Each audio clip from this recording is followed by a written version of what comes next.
Tourists dressed in replica red army costumes raise their right fists and pledge their allegiance to the Chinese Communist Party. This is red tourism in China, where people flock to historic sites to absorb a sanitized version of the party's history. Wait, what?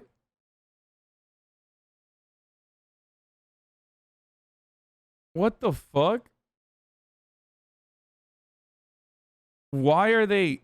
Bro, it's such a weird fucking place to like make this statement. Like there's literal like plantations that you can visit in the South, bro. Like the fact that you can publish this, without like thinking about how, you know, Washington D.C.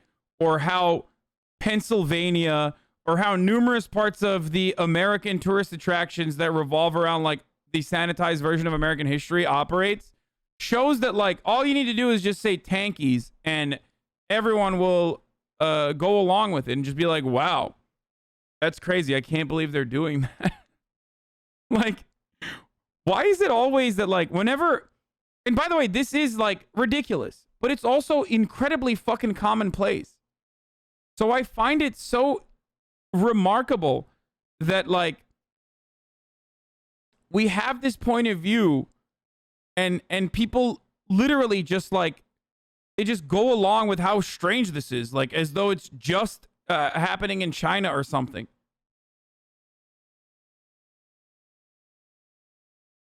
You know what I mean? Like we have fucking Civil War battle reenactments, shit like that. It's so wild. It's so weird. I don't understand. I actually don't understand why, like, the New York Times is like writing this article as though like this is a totally unique thing and so strange and so unacceptable.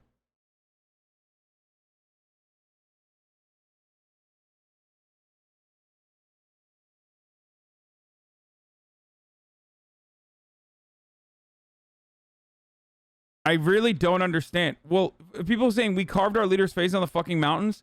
Hey, we didn't just carve it to any mountain. We carved it on Native American land that we stole from the Native Americans that we genocided.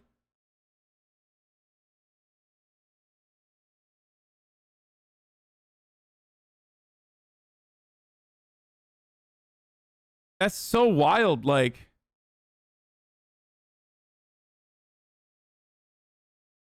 yeah, I've been to Williamsburg. Yeah, Colonial Williamsburg, right? Like where they do like reenactments and shit. Yeah.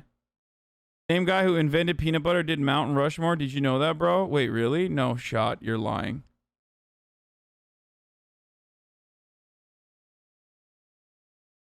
Like currently in the United States of America, we are having a conversation about conservatives trying to very deliberately attack any sort of like critical mention of race from the perspective of black people when talking about like American history. Okay. And that is on top of our already whitewashed history, right? Like we've already whitewashed history. And then also on top of that, like conservatives are still like, it's not enough. So I don't know like how you will look at this as like a uniquely Chinese thing. Unless the fascination comes from an Orientalist perspective that dictates that, like, it's somehow weird and gross when the Chinese do it, but, like, kind of normal when we do it.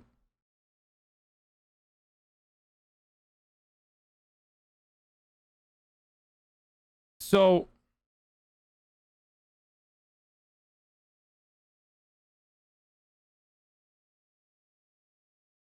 it's very odd. But also, what's even weirder than this, like the fascination with this, which is just like literally what we do every 4th of July, what we do here in America all the time.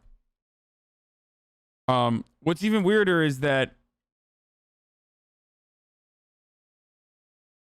I don't know. Fuck it. No, I already ran the top of the hour ad. I don't have that. I'm losing brain cells looking at this.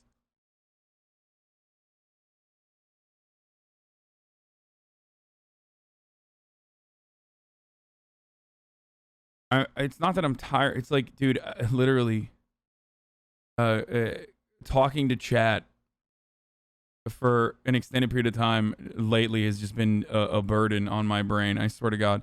Most tours are carefully curated to show a sanitized version of the party's history on display. A museum in Shanghai, where the first party congress was held in 1921, and mouse homes in the mountains of Jinggangshan and Yan'an. Not on display. Any reminder of the bloody party purges of Yan'an, the millions of people who starved to death during the Great Leap Forward, or the persecutions and deaths unleashed by the Cultural Revolution. What the fuck? We literally do this exact same thing, dude. This is so weird.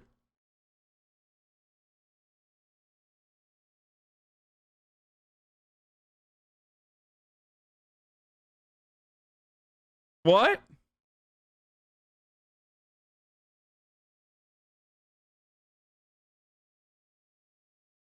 Like,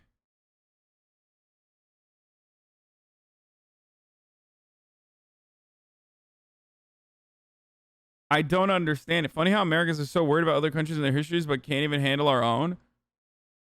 It's just like it's very odd. It's a very odd thing to cover with such a serious tone. Like I cannot believe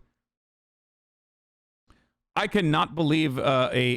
global superpower is engaging in this sort of whitewashing of their own history. Yeah, no shit they are. Of course they are. Like, what the fuck? Like, there is not a single country that doesn't do this, including ourselves. And when I'm critical of America doing this, I'm critical because I can be, because I'm an American.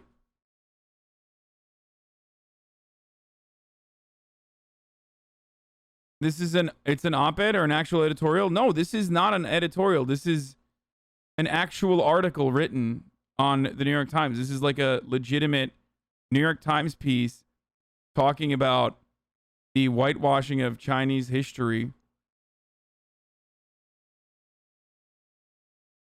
Um, this is actually like regular news.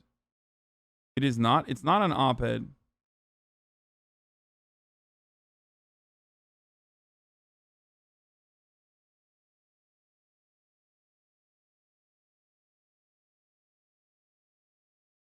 Anyway,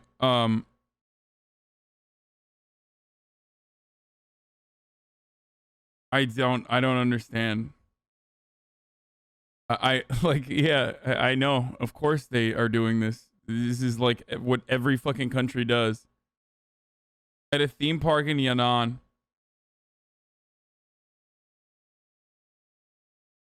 The New York Times article on the Peru fascist coup attempt was also shitty. I mean, it was also shitty on Bolivia too. You are right on many things, but your bias and denial towards China is worse than shit. I mean, okay. My denial and bias towards China, where I said that writing an entire article as though this is like a unique fascination, exclusive to the Chinese nation, is literally psychotic. If you, I guess you've just never been to Washington D.C., Pennsylvania, Colonial Williamsburg, actual like plantations that still exist. Many of our institutions that were built on slavery, or I don't know, walk outside in the United States of America that was built like on mostly native land that we stole after genociding the Native Americans that lived here. So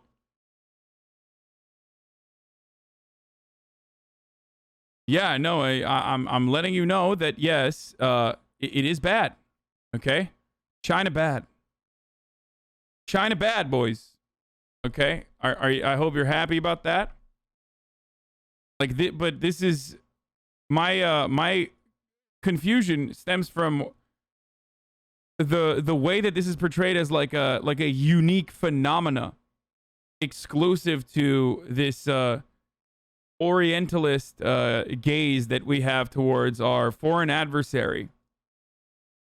Her boss was less enthusiastic. When asked what he thought about Mao, he declined to say. They had just finished lunch in a restaurant with a giant beatific portrait of Mao overlooking them. One employee said she was very supportive of the party. We are very blessed to have good leaders, she said.